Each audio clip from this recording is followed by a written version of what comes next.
Vă salut! Astăzi este 26 decembrie și pentru că vremea ne permite, vom trata câteva familii împreună, dar înainte de asta vom pregăti tratamentul. Ce avem nevoie? Avem nevoie de o seringă dozatoare, o pâlnie, un cântar de bucătărie cu care vom cântări cantitatea de acid oxalic, vom cântări și zahărul, 800 de ml de apă, o lingură și un termometru ca să vă arăt temperatura. E undeva la 12 grade Celsius. Cum vom proceda? În primul rând vom turna în recipient apă și pentru că lucrăm cu acizi, este o regulă de bază, nu se toarnă apă peste acizi, ci se va face exact invers. Vom pune apa și după aia vom turna acizii. Noi practic vom face un sirop mai întâi.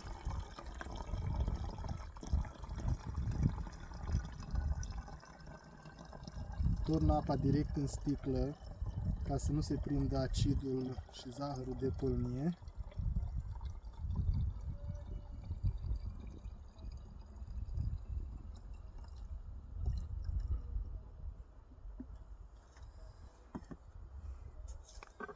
Vom cântări 200 de grame de zahăr.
Îl voi pune în recipient.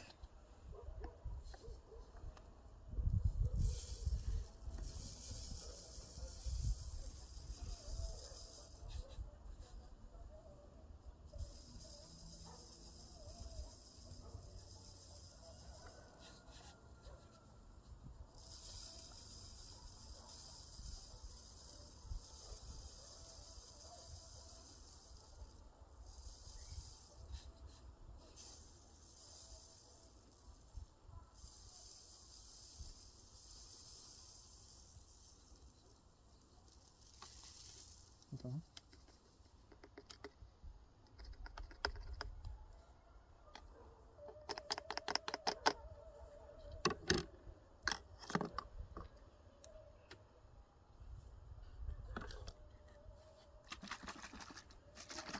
Îl dizolvăm.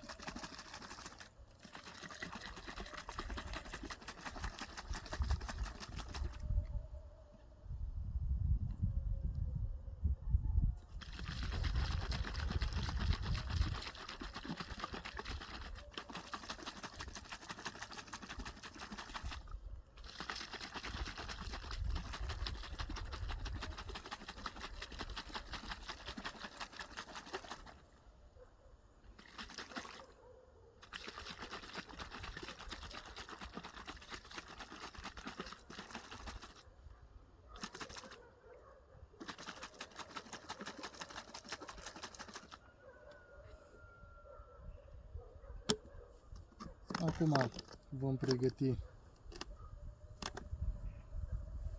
35 de grame de acid oxalic.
îl strivezi bine ca să treacă prin culmie.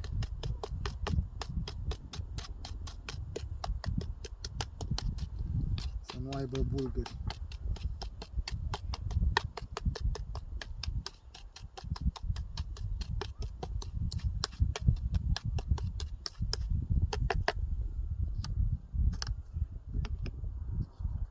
Acum cu lingura câte puțin.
Acum închidem, amestecăm bine și trecem la tratament.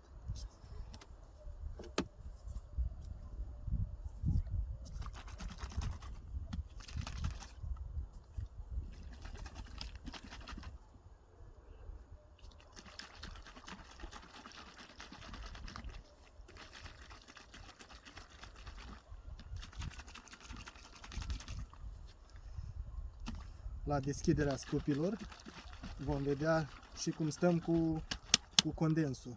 După cum vedeți, la 12 grade ar fi trebuit albina să zboare afară, dar nu am așa albină la zbor. Una, două pe alocuri. Studiază împrejurimile.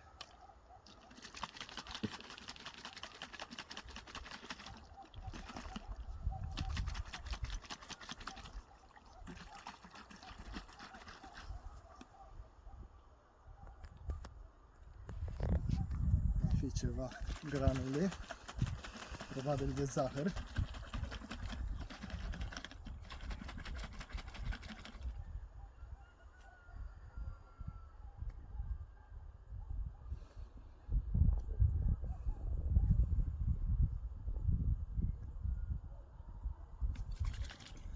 Am ajustat un pic furtunașul să nu stea chiar pe fund.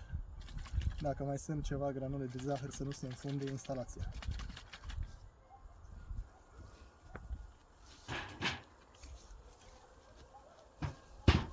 Haideți să vă arăt și cum arată la interior.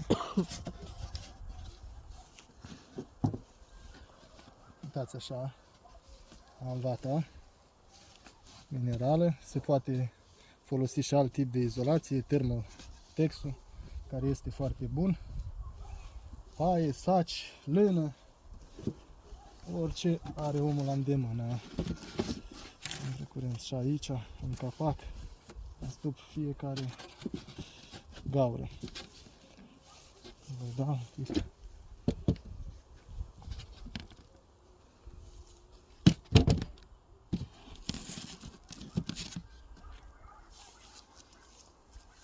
Să vedem ce avem. Ia uitați aici, condensul este pe lateral. Această umiditate în stup la ora asta și în general în iarnă îmi ține albinele la interior. Ele nu pleacă după apă pentru că au apa la îndemână.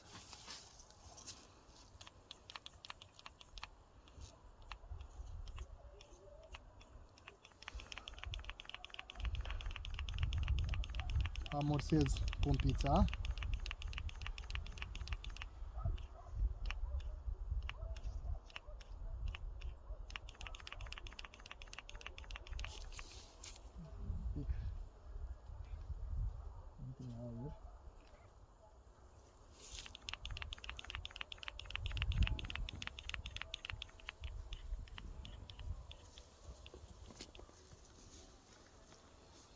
Așa. Pompița, pentru că lucrez cu rame de 3 sferturi, va fi setată la 4.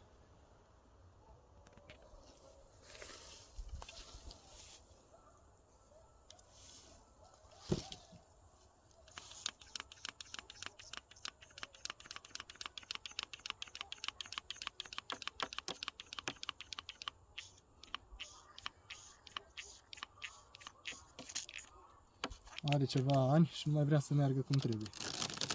Bun. Ia uitați-vă aici cum procedez pe fiecare interval.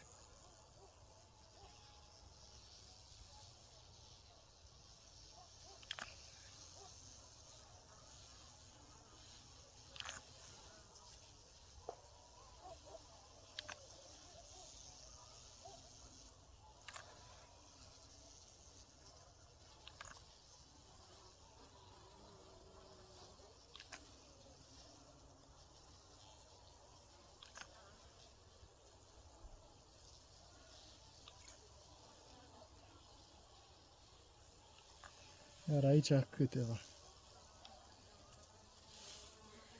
Acum vom închide.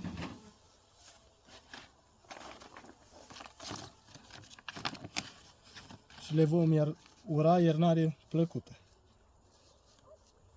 Și ușoară. În felul acesta, eu mă asigur că vor pleca cu un start fără varoa, fără paraziți. Haideți să facem tratament și la un nucleu.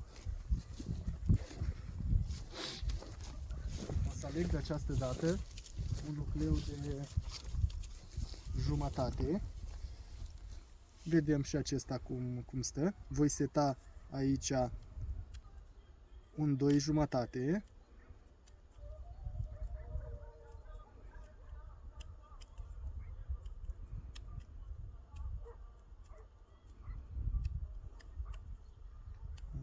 Sau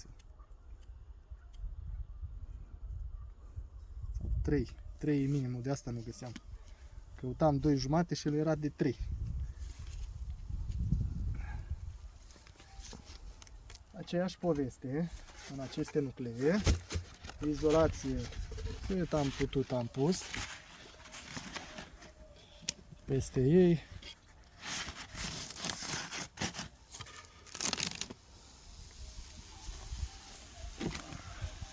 Aceeași chestie, deasupra albinele sunt liniștite. Încă mai am în aceștia benzile, n-am umblat, nu văd o problemă că stau foarte mult în stup, benzile cu acid oxalic. Acidul oxalic se găsește în mod normal, natural în stup, noi doar ridicăm concentrația lui. Da.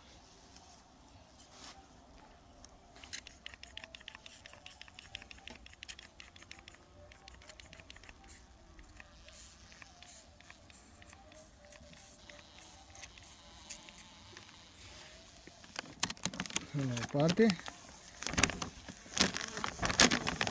Urmează fetele. Urmează bine.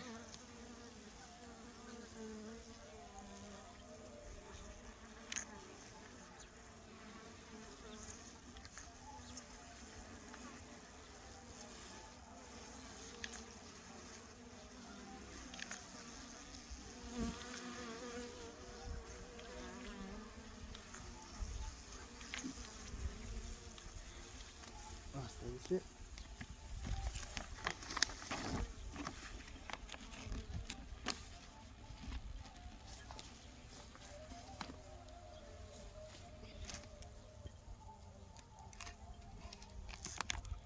Deci, nuclee pe ramă de 1:2.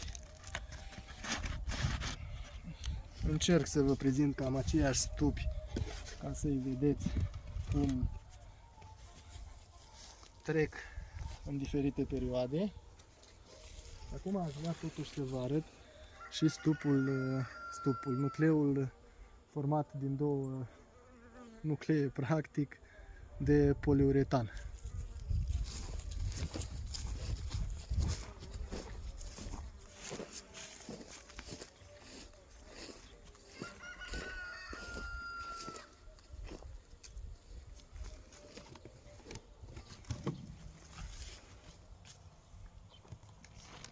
Și acesta este blindat cu izolație.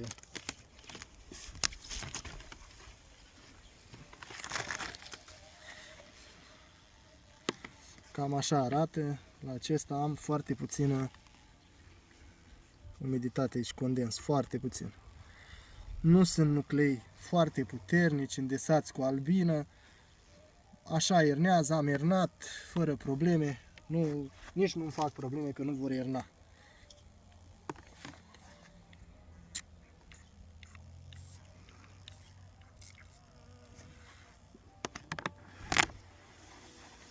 Ia să văd fetele ce fac.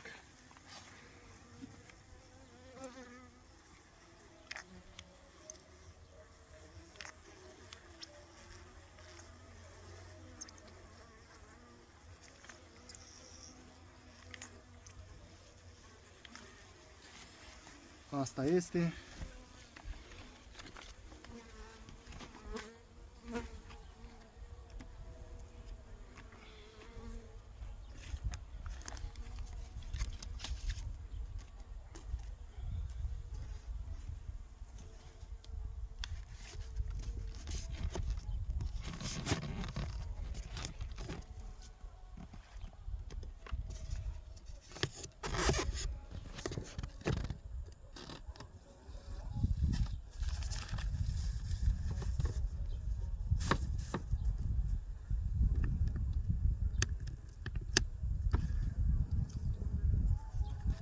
Vă mulțumesc și vă doresc sărbători binecuvântate și iernare ușoară